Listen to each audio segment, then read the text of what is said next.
Hi everyone, welcome back to our channel. In today's video, I'm going to show you how to find your Windows 11 and 10 product key using the Registry editor. Whether you're reinstalling Windows or just need to keep a record of your product key, this method will help you get it easily.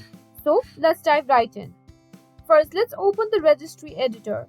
To do this, press Windows plus R on your keyboard to open the Run dialog box. Next, type in REGEDIT and press enter. If you see a user account control prompt, click yes to proceed. Now we are inside the Registry editor. In the left pane, navigate to the following part. That is local machine. Then on software. Then on Microsoft. Then go to Windows. Windows NT. And then go on current version.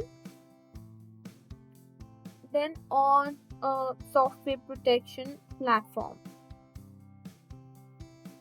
This is this one.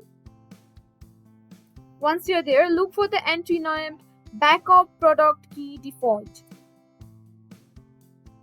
This is where your product key is stored. Double click on Battery Product Key Default and you'll see your product key in the value data field. And there you have it. That's how you can find your Windows 11 and 10 product key using the Registry editor. Thanks for watching this video and I'll see you in the next one.